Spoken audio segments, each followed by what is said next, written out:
अजीज़ों, आज प्रभु यीशु के पवित्र नाम में मैं आपको जय मसीह की कहती हूँ और आप सबका स्वागत करती हूँ अपने शब्द स्कूल के पाठ के अध्ययन में।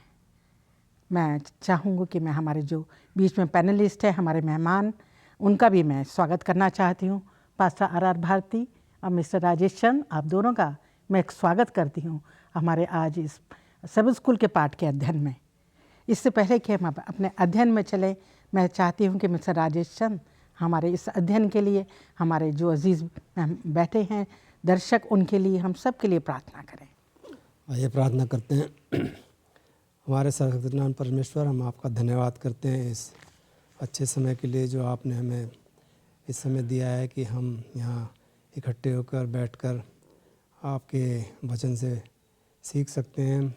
परमेश्वर, हम विशेष रूप से धन्यवाद करते हैं कि आपने हमें अभी तक सही सलामत रखा है और अच्छे सेहत हमें दी है ताकि हम आपके वचन को सीख सकें और दूसरों को सुना सकें। प्रभु, विशेष रूप से प्रभु, जब हम आज के सब स्कूल लेसन के पाठ को पढ़ते हैं और उससे हम सीखते हैं प्रभु, तो हम आपसे प्रार्थना करते हैं कि आप हमें बुद्धि और ज्ञान दें ताकि हम इन बातों को जो कि आज के पाठ में बताई गई हैं उनको अच्छी तरीके से समझ सकें और दूसरों को जो कि इस प्रोग्राम को देखेंगे प्रभु, उनके लिए हम प्रार्थना करते हैं ताकि आप उन्हें भी आशीष दें और बुद्धि और ज्ञान दें ताकि वो इस पाठ को अच्छी तरह से समझ सकें और अपने मसीही जीवन को एक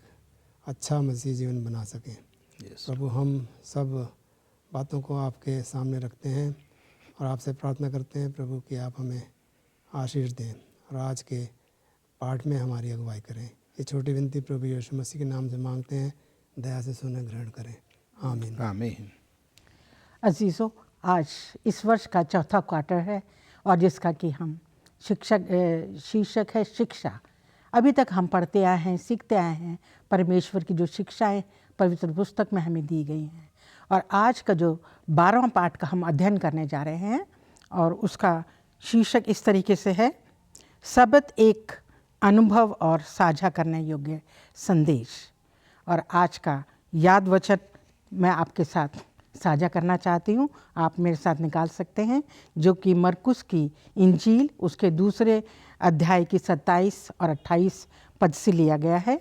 उसमें इस तरह से लिखा है, तब उसने उनसे कहा, सबत का दिन मनुष्यों के लिए बनाया गया है, ना कि मनुष्य सबत के दिन के लिए।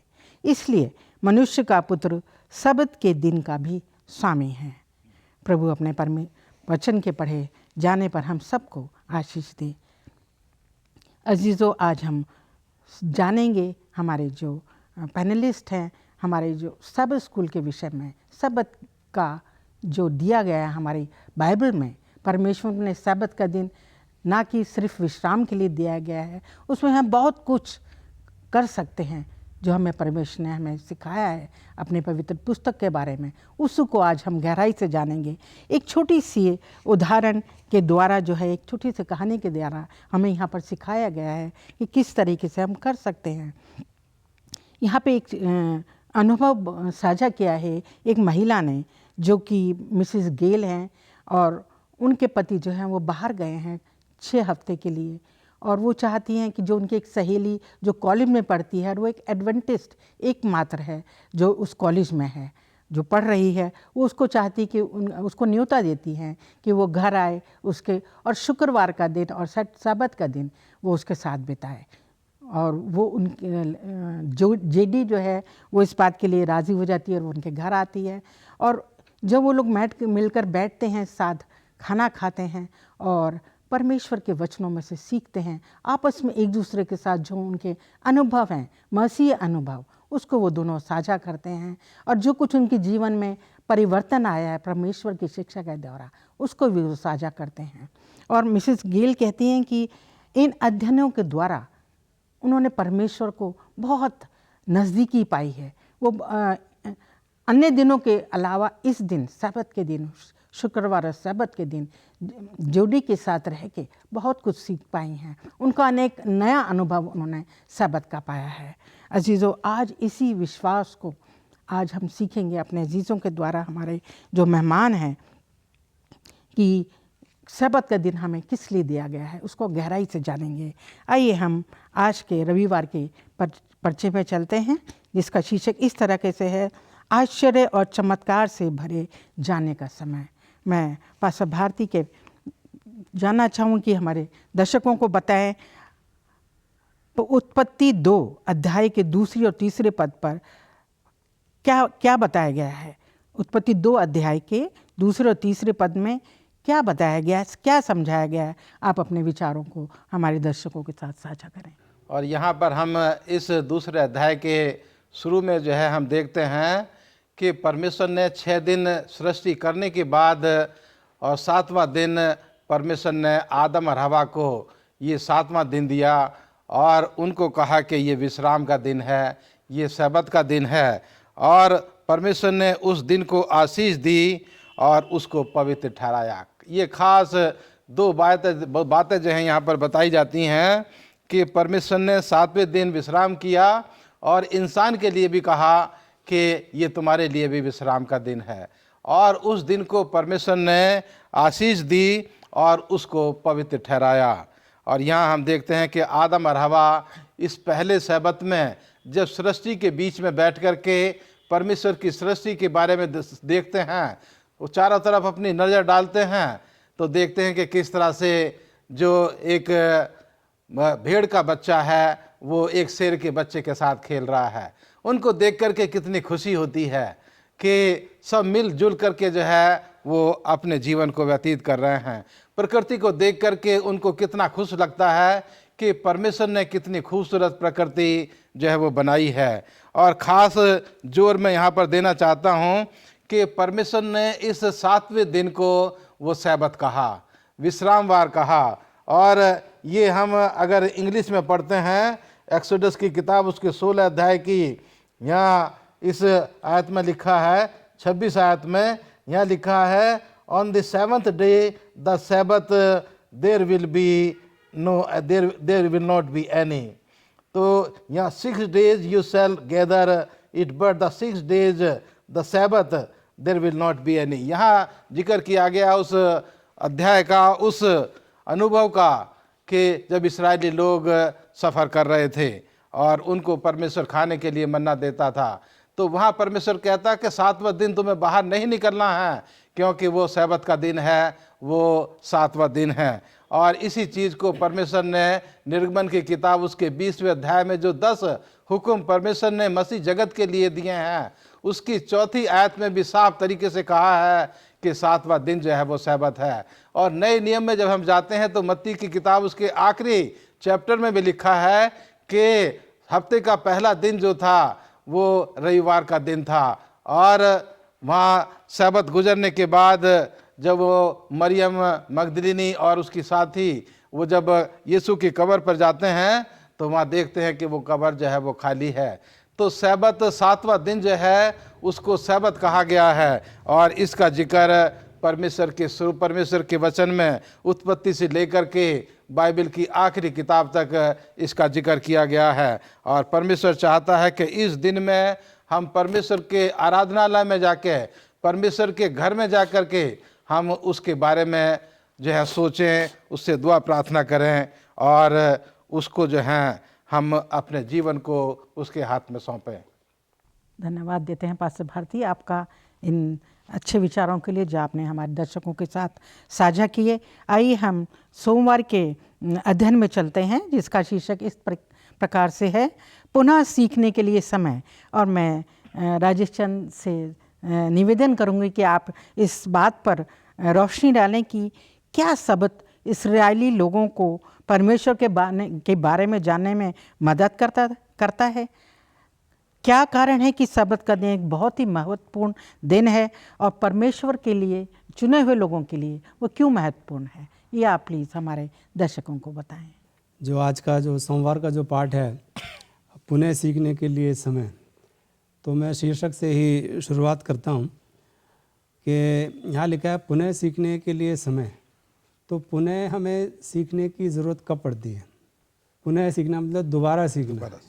यदि हम किसी चीज़ को भूल जाते हैं तभी हमें दोबारा उसको सीखने की ज़रूरत होती है। तो यहाँ पर हम देखते हैं आज के पाठ में कि जो इजरायली लोग थे जो कि मिस्र में थे बहुत सालों से, और परमेश्वर ने मूसा को चुना इजरायली लोगों को मिस्र से बाहर ले जाने के लिए। तो यहाँ पर ये बात स्पष्ट हो जाती है कि इजरायली लोगों को परमेश्वर को दोबारा जानने की ज़रूरत थी। पुनः उनको परमेश्वर के बारे में जानने की, सीखने की ज़रूरत थी, क्योंकि वो वहाँ पर रहते रहते परमेश्वर के बारे में भूल गए थे, वो उसकी आज्ञाओं को भूल गए थे।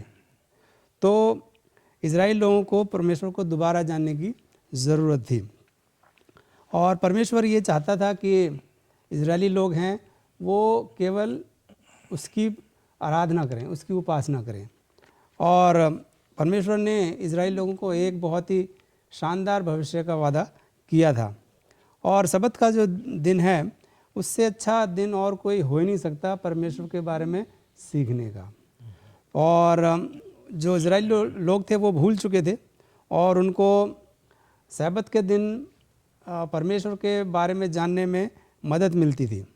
और सबत का जो दिन था वो जब इजराइली लोग सबत का दिन मानते थे तो जो दूसरे आसपास के जो देश थे उनके ऊपर भी असर पड़ता था, और वो ये जानते थे कि परमेश्वर का सबत के दिन और उसके जो चुने हुए लोग हैं उनके साथ बहुत गहरा और विशेष संबंध है। और हम देखते हैं कि मन्ना जो परमेश्वर ने इजराइल लोगों को खाने के लिए दी थी वो भी उनको एक शिक्षा देने का या उन्हें शिक्षित करने का एक तरीका था। और यदि हम पढ़ें निर्गमन की किताब उसका 16वां अध्याय और 14 से 29 पद में, वहाँ पर हमें इस बात का पता चलता है कि इजरायली लोगों को क्या सीखने की ज़रूरत थी। परमेश्वर इजरायली लोगों को मन्ना जो है वो एक चमत्कार के रूप में देता है। जैसा कि हम कहानी में जानते हैं कि प्रतिदिन मन्ना जो थी वो आसमान से नीचे गिरती थी, और इजरायली लोग उसको चुनते थे, उसको इकट्ठा करते थे, और वही उनका भोजन होता था। तो परमेश्वर प्रतिदिन इजरायली लोगों को पर्याप्त भोजन देता था, ये नहीं कि वो कम दे या उससे ज़्यादा दे, पर्याप्त जो उनकी भूख को शांत कर सके उतना पर्याप्त भोजन उनको देता था। तो यदि परमेश्वर उनको ज़्यादा देता तो क्या होता? तो लोग जो हैं इजराइल लोग वो भूल सकते थे कि परमेश्वर उनकी ज़रूरतों का ध्यान रख रहा है या नहीं रख रहा है, ये भूल सकते थे। तो इस प्रकार हर दिन परमेश्वर ने एक नया चमत्कार किया। हम देखते हैं कि हर दिन चमत्कार होता था, क्योंकि जो मन्ना गिरती थी वो एकदम पर्याप्त होती थी लोगों को खाने के लिए। और हम देखते हैं कि सबत का दिन जब आता था तो डबल मात्रा में जो थी मन्ना वो गिरती थी, और ये एक बहुत ही अद्भुत बात थी। और ये मतलब दो चमत्कार हम कह सकते हैं परमेश्वर करता था। वो अपने लोगों को दिखाना चाहता था कि सबत जो है वो बहुत ही विशेष है, और इसलिए उसने दो चमत्कार किए।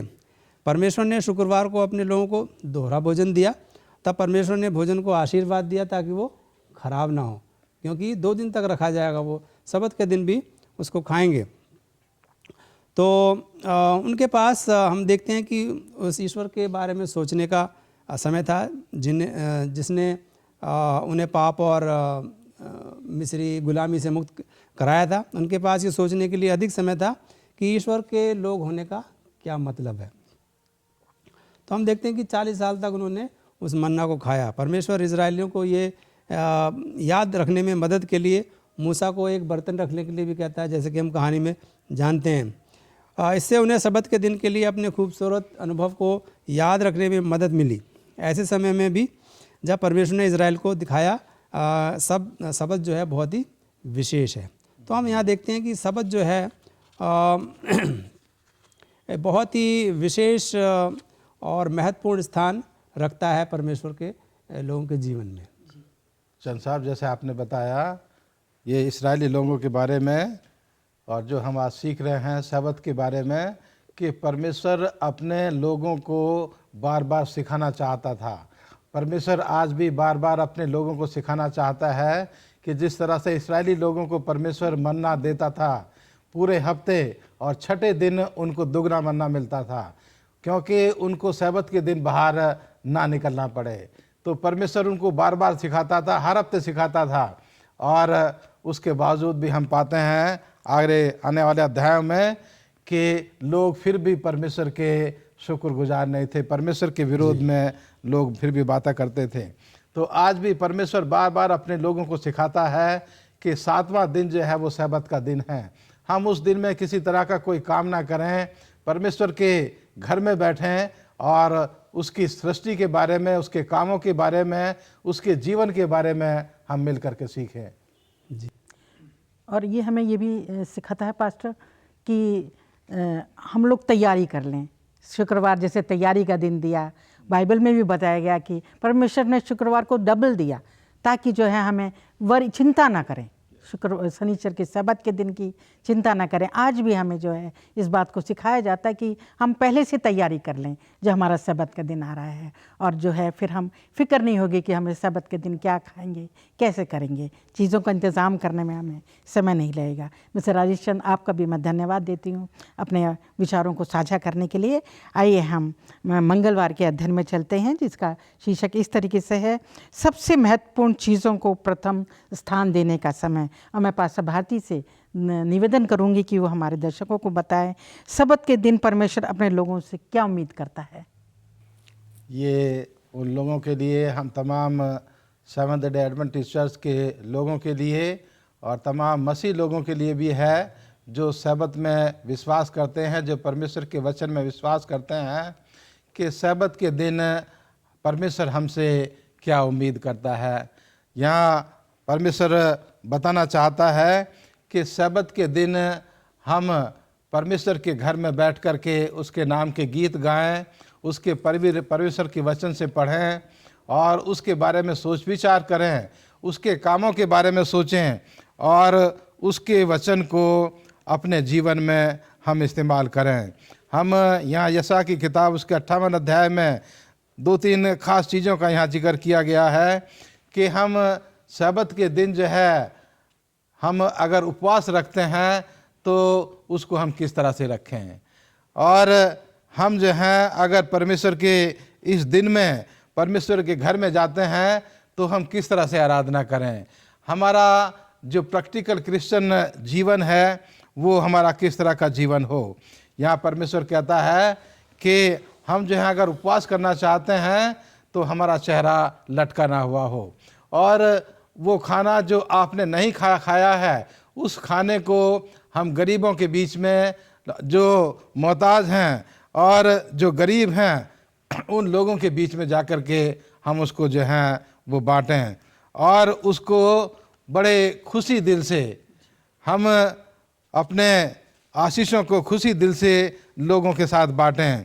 यहाँ इसी अध्याय की यशायाह 58 अध्याय की मैं 13 और 14 आयत को यहाँ पढ़ना चाहता हूँ।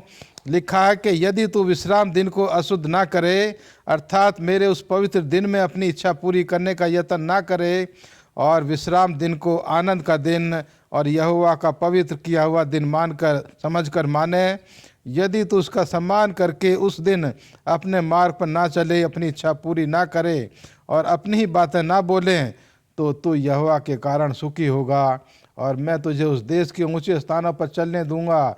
मैं तेरे मूल पुरुष याकूब के भाग की उपज में से तुझे खिलाऊंगा, क्योंकि यहोवा के मुख से यह वचन निकला है।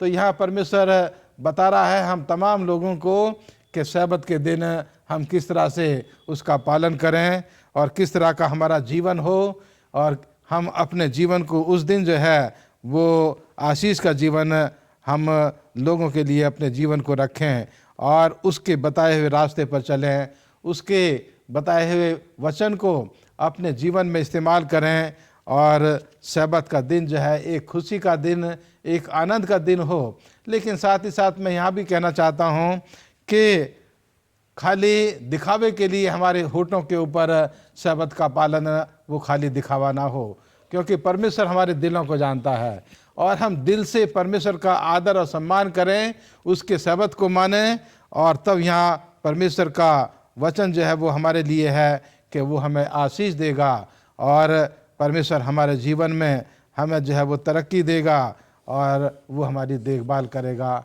हम परमेश्वर के वचन को अपने जीवन में मानते हुए उसके विश्रामवार को, उसके पवित्र दिन को, उसके सब्त को हम हमेशा खुशी से मनाते हुए ज़िंदगी के सफ़र पर हम आगे बढ़ें।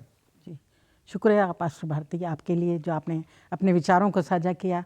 और पास्टर भारती, ये जो बताया गया है ना कि इस दिन को अलग किया, हम देखते हैं बाइबल में और दिनों से ये अलग दिन है पवित्र सब्त, क्योंकि और दिन हम बहुत कुछ करते हैं, अपने कामों को करते हैं, जो हमारे पर्सनल काम कर रहे हैं, अब हम लोग जो चाहते हैं करते हैं कभी कभी, पर परमेश्वर चाहता है उस दिन सब्त के दिन जो हम अपने कामों का ना करें बल्कि परमेश्वर को ध्यान करें, परमेश्वर को याद करें, और उस दिन ही हम सबसे ज़्यादा परमेश्वर को बाइबल के ज़रिए जान पाते हैं। आइए हम अपने बुधवार के अध्ययन में चलते हैं और मैं मिस्टर राजेश चंद के पास चलूँगी। हमारे बुधवार का शीर्षक है संतुलन के लिए समय, और मैं उनसे जानना चाहूँगी कि वो हमारे को अपने विचारों को साझा करें। सब्त के दिन क्या सिर्फ हमें यह सिखाता है कि हमें क्या करना और क्या नहीं करना चाहिए, इससे कुछ अधिक सिखाता है। बुधवार का जो पाठ है उसका शीर्षक है संतुलन के लिए समय। तो संतुलन जो है वो बहुत ही आवश्यक है, बहुत ही ज़रूरी है, क्योंकि यदि संतुलन बिगड़ जाए तो हम गिर पड़ते हैं, और अगर हमारे शरीर की जो क्रियाएं हैं उनमें संतुलन ना हो तो हम बीमार पड़ जाते हैं। तो यहाँ पर हम बात कर रहे हैं संतुलन की। तो संतुलन हमारे जीवन में 3 प्रकार का हो सकता है। हमारा पारिवारिक जीवन का संतुलन, हमारे व्यावसायिक जीवन का संतुलन और हमारे आध्यात्मिक जीवन का। तो पारिवारिक और व्यावसायिक और आध्यात्मिक, ये 3 में संतुलन बना के हमें चलना पड़ेगा। तो ये बहुत ज़रूरी कि हम इन तीनों में बहुत अच्छे तरीके से तालमेल बिठाएं, अपने पारिवारिक जीवन को, अपने व्यावसायिक जीवन को जिसमें हम काम करते हैं अपना, और हमारा जो आध्यात्मिक जीवन है, जो हमारा परमेश्वर के साथ जो हमारा रिश्ता है, हम इन तीनों में बहुत ही अच्छे तरीके से संतुलन बना के चलें। तो यीशु ने परमेश्वर की व्यवस्था का आदर और सम्मान किया, और यीशु हमेशा धार्मिक अगुवाओं के साथ व्यवस्था के बारे में उनसे बात करते थे और उनसे सहमत नहीं होते थे, क्योंकि उस समय के जो अगुवाए थे, जो धर्म गुरु थे, वो यीशु के साथ बहस करते थे। और सभाओं के अगुए जो यहूदी लोग थे उनको सब्त के बारे में शिक्षित करते थे, और वो तोरा पढ़ते थे। तोरा जो कि पुराने नियम की जो पहली 5 किताबें हैं उनको पढ़ा जाता था, उसे तोरा बोलते हैं। तो वो उनको पढ़ते थे, और जो धर्म गुरु थे वो व्यवस्था के बारे में जानते थे। वो भली भांति समझते थे कि क्या करना है और क्या नहीं करना है, परंतु परमेश्वर ने उन्हें ये सिखाने की कोशिश करी कि हमें क्या करना है, हमें क्या नहीं करना है सब्त के दिन। इससे ज़्यादा महत्वपूर्ण और भी बातें हैं, और हमें उन बातों पर ध्यान देना चाहिए। ये नहीं कि सिर्फ हम उन्हीं बातों को लेके बैठ जाएं कि हमें आज सब्त का दिन है, आज हमें ये नहीं करना है, आज हमें वो नहीं करना है। लेकिन इससे उठकर, इससे ऊपर उठकर हमें सोचना है कि परमेश्वर हमें क्या सिखाना चाहता है सब्त के दिन।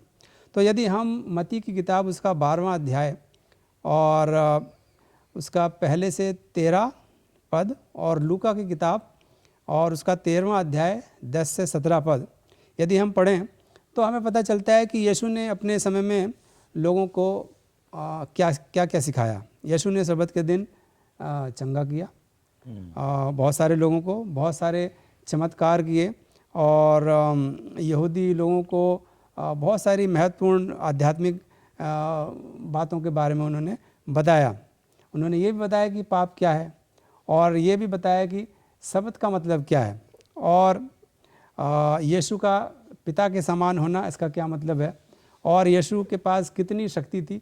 ये सारी बातें वो जो धर्म गुरु थे, जो लोग थे उनके आसपास, ये सब बातें उन्हें बताते थे। तो पवित्र वचन हमें बताता है कि सबत का दिन मनुष्य के लिए बनाया गया, ना कि मनुष्य सबत दिन के लिए। इसलिए मनुष्य का पुत्र सबत के दिन का भी स्वामी है। यह हम मरकुस की किताब उसका 2 अध्याय 27 और 29 में पाते हैं। यहाँ यीशु हमें दिखाना चाहता है कि सबत का दिन जो है वो एक भारी बोझ के समान नहीं होना चाहिए। परमेश्वर ने सबत को लोगों के लिए परमेश्वर के बारे में जानने का समय बनाया। और हम जानते हैं कि सबत का दिन जो है वो हर हफ्ते आता है।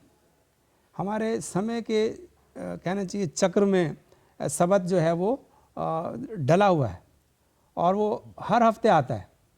और इसलिए आता है क्योंकि जैसे कि हम लोग मानव हैं, हमें भूलने की आदत होती है, हम लोग भूल जाते हैं।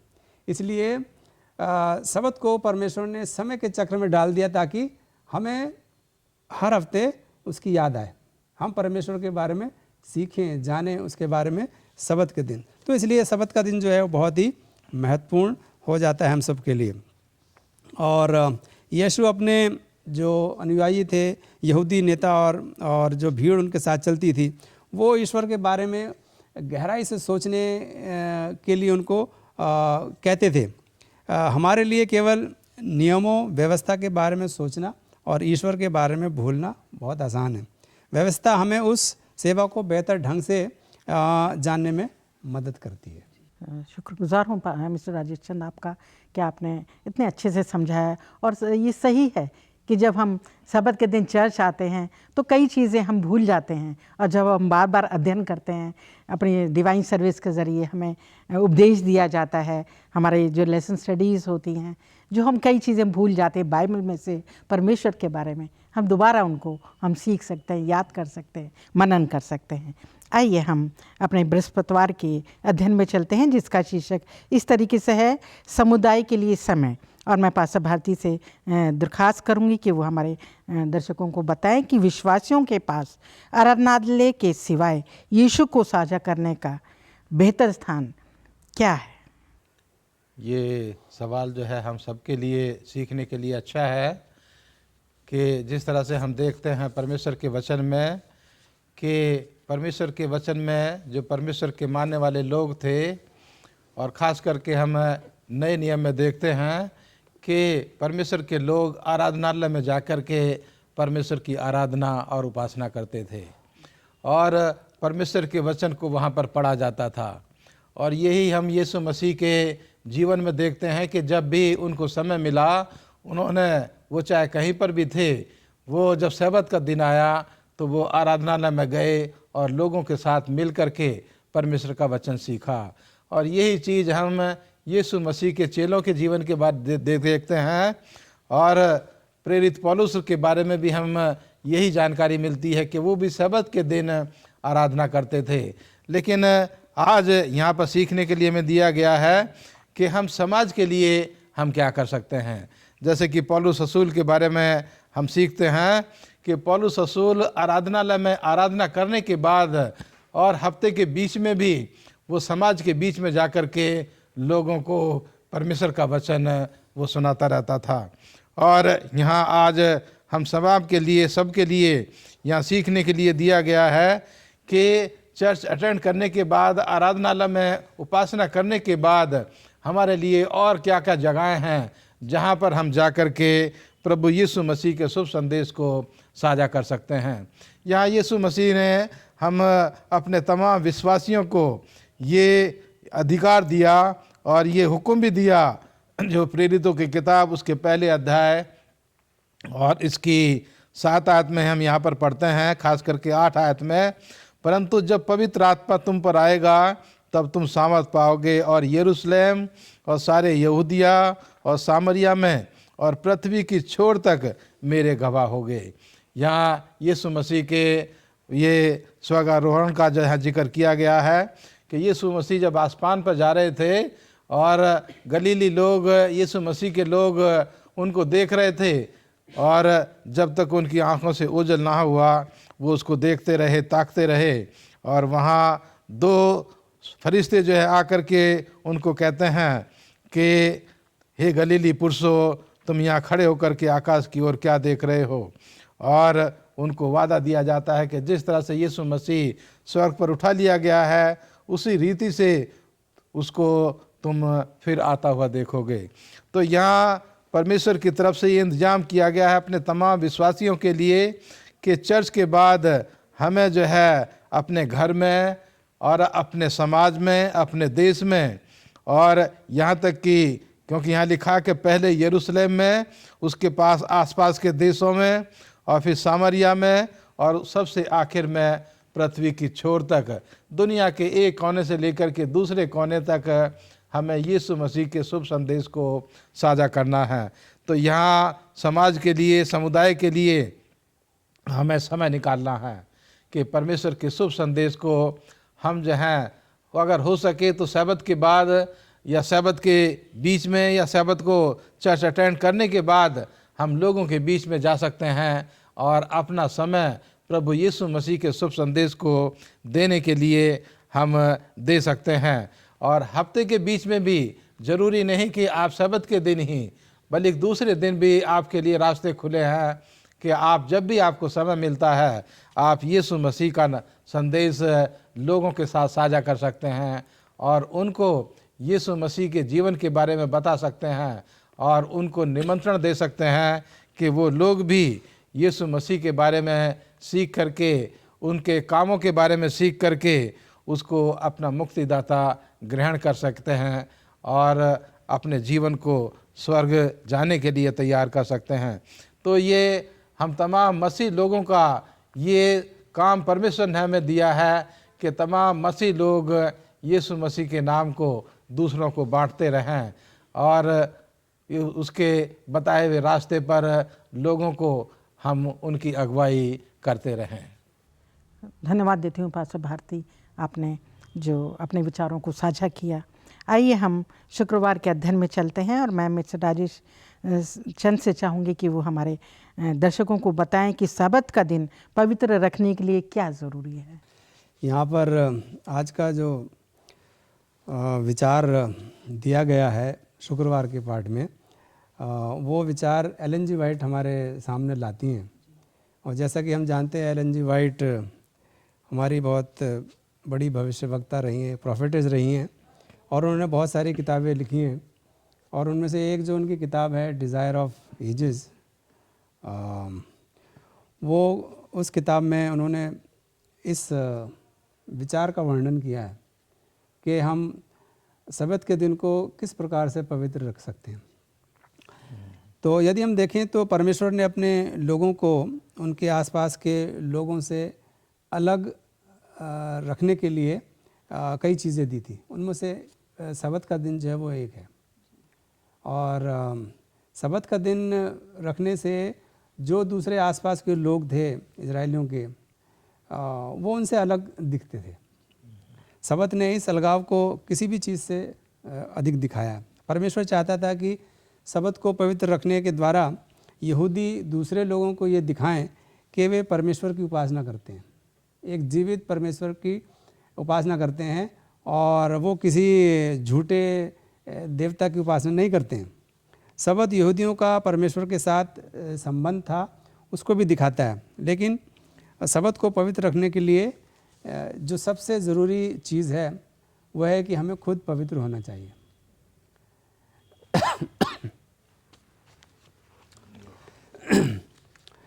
सब्त का दिन हम तभी पूर्ण रूप से पवित्र रख सकते हैं जब हम पहले अपने आप को पवित्र करें। पहले हम परमेश्वर से अपने पापों की क्षमा मांगें और जो भी हमने गलत काम किए हैं, जो गुनाह किए हैं, उनको परमेश्वर के सामने लाके हम उसकी क्षमा याचना करें, अपने को पवित्र बनाएं। तब हम परमेश्वर के सब्त के दिन को पूर्ण रूप से पवित्र रखने के काबिल हो सकते हैं। यहाँ पर परमेश्वर ने इज़राइल से कहा, तुम मेरे पवित्र लोग हो। निर्गमन की किताब यदि हम देखें उसका 22वां अध्याय और 31वां पद, तो वहाँ पर परमेश्वर कहता है इज़राइल से कि तुम मेरे पवित्र लोग हो। पवित्र जीवन जीना जो है वो एक तरीका है, एक लाइफस्टाइल है। हम किस प्रकार से पवित्र जीवन जी सकते हैं। और यहाँ पर लिखा है कि पवित्र जीवन जीना एकमात्र तरीका है जिससे यहूदी सबत को पवित्र रख सकते हैं, तब वे दिखाएंगे कि वे परमेश्वर के उपासक हैं। यदि हम सबत का दिन को पवित्र रखते हैं तभी हम दूसरे लोगों को ये दिखा सकते हैं कि हम पवित्र परमेश्वर के उपासक हैं, हम एक जीवित परमेश्वर की उपासना करते हैं। तब सबत हमें पवित्र बनाने के लिए यीशु की शक्ति का प्रतीक है। जब हम ये कोशिश करते हैं कि हम सबत के दिन को पवित्र रखें, हमारे अंदर ये लालसा होती है, तो परमेश्वर जो है वो हमें शक्ति देता है, वो हमें शक्ति प्रदान करता है ताकि हम उसके पवित्र दिन को पवित्र रख सकें। परमेश्वर सबत का दिन सबको देता है, ये नहीं कि सिर्फ वो अपने लोगों को देता है, ये सबके लिए है ये दिन, जो परमेश्वर के लोग इज़राइल का हिस्सा बन जाते हैं। हम यीशु मसीह में विश्वास करके परमेश्वर के लोगों का हिस्सा बन जाते हैं। तो ये अतिरिक्त विचार जो हैं ये हमारे आज शुक्रवार के पाठ में एलन जी वाइट ने बहुत अच्छे से उन्होंने अपनी किताब डिज़ायर ऑफ एजेस में बताया है। तो हम देखते हैं कि यदि हम सबत का दिन पवित्र रखना चाहते हैं तो सबसे पहले हमें खुद को पवित्र करना होगा परमेश्वर के सामने, उनकी निगाहों में। चंद साहब, जैसे आपने बताया अभी कि परमेश्वर के सबत को हम किस तरह से पवित्र रख सकते हैं, परमेश्वर के वचन में सबसे पहले परमेश्वर के बारे में हम सीखते हैं कि परमेश्वर ने सबत को पवित्र किया और वो कहता है कि मैं पवित्र हूँ, और फिर वो अपने लोगों को कहता है कि तुम भी पवित्र बनो। तो परमेश्वर ने ये सबत का दिन हमें इसीलिए दिया है कि हम परमेश्वर के पास आएँ, उससे दुआ प्रार्थना करें और उससे हम मदद मांगें कि परमेश्वर तू हमें पवित्र कर, और उसी की मदद से हम उसके दिन को, पवित्र सबत को हम जो है उसका सही तरीके से हम उसका पालन कर सकते हैं, उसको पवित्र रख सकते हैं, और अपने जीवन को भी हम दुआ प्रार्थना के द्वारा परमेश्वर की मदद से हम अपने जीवन को भी पवित्र बना करके परमेश्वर के पास ला सकते हैं। शुक्रिया मिस्टर राजेश चंद और पास्टर भारती, आप दोनों का। और ये जैसा कि आपने बताया है अजीज़ों, मैं इसमें थोड़ा सा जोड़ना चाहती हूँ कि परमेश्वर ने जो हमें ये पवित्र दिन दिया है, हर दिनों से अलग दिन है, और उसमें हमें वो चाहता है कि हम उसको याद रखें अपने जीवन में। रोज़मर्रा इतना समय नहीं दे पाते, पर एक पवित्र दिन जो हमारे लिए एक आराम का दिन कहा गया है, विश्राम का दिन कहा गया है, कि दुनिया की चिंताएं जो हमारी और दूसरे दिन हम चिंता करते हैं वो सब हम एक तरफ रख दें और परमेश्वर को की उपासना करें, उसकी प्रेज़ करें और आनंद के साथ, खुशी के साथ। और जैसा कि हमारे मिस्टर राजेश चंद जी ने बताया कि पवित्र रखें, मिसेस वाइट कहती हैं कि जब हम उस दिन उपासना करेंगे, बाइबल को पढ़ेंगे और तो हम प्रार्थना करेंगे और दुआ मांगेंगे अपने पापों की, जो पूरे हफ्ते हमसे हो गए हैं पाप और गुनाह, उनकी भी हम माफ़ी मांगते हैं और परमेश्वर हमें पवित्र करता है, हमारे गुनाहों की माफ़ी देता है।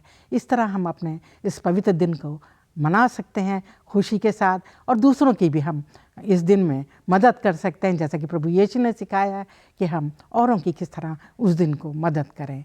आइए अपने इस अध्ययन को हम ख़त्म करेंगे। मैं शुक्रिया अदा देना चाहती हूँ पास्टर आर भारती और मिस्टर राजेश चंद का कि आप लोगों ने बहुत अच्छे ढंग से हम सबको इस अध्ययन के बारे में सिखाया। और इससे पहले कि हम इसको ख़त्म करते हैं, और मैं चाहती हूँ कि हम सब के लिए पास्टर भारती दुआ करें आप सबको, ताकि आशीष मिले। आइए दुआ करें। इस सृष्टि के बनाने वाले, इस दुनिया के सृष्टिकर्ता, हम तेरे पास आते हैं परमेश्वर यहोवा, कि तूने हमें मौका दिया कि हम तेरे वचन को परमेश्वर यहाँ लोगों के साथ बता सके, तेरे पवित्र वचन को पढ़ सके और लोगों को बता सके कि परमेश्वर तूने इंसान के लिए इंतज़ाम किया है कि वो 6 दिन इस दुनिया में रहते हुए कामकाज करे और 7वें दिन आराम करे, और तेरी बनाई हुई सृष्टि के बारे में परमेश्वर बैठ कर के सोच विचार करे और महसूस करे कि प्रभु तुम महान परमेश्वर है, तू प्रेम करने वाला परमेश्वर है। तूने ये सारी सृष्टि इंसान के लिए बनाई और इसलिए बनाई कि इंसान इस दुनिया को देख करके, इस सृष्टि को देख करके महसूस कर सके कि तू इन तमाम चीज़ों का सृष्टि करता है और इंसान तुझ पर अपना विश्वास ला सके, तेरी शक्ति और सामर्थ्य को महसूस कर सके। इसलिए परमेश्वर तुझसे दुआ करते हैं कि तू हम में से हर एक के साथ हो और ख़ास करके परमेश्वर हमारे दर्शकों के साथ हो, हमारे श्रोताओं के साथ हो, जो तेरे वचन को बैठ करके परमेश्वर जिन्होंने सुना है। परमेश्वर उनको तू आशीष दे, उनके परिवारों पर तू बरकत दे, उनके बाल बच्चों के साथ हो, उनके कामकाज पर, उनकी रोजी रोटी पर परमेश्वर तेरी आशीष हो। खुदामंद होने दे कि तमाम लोग तेरे वचन को पढ़ सकें और उसके ऊपर अपना विश्वास ला सकें। हम तमाम की अगुवाई कर और अपनी बादशाहत के लिए हमें तैयार कर। हमारी प्रार्थना को सुन और कबूल कर। तमाम आशीष अपने मुक्तिदाता यीशु मसीह के मीठे और मुबारक नाम में होकर के मांगते हैं, आमीन।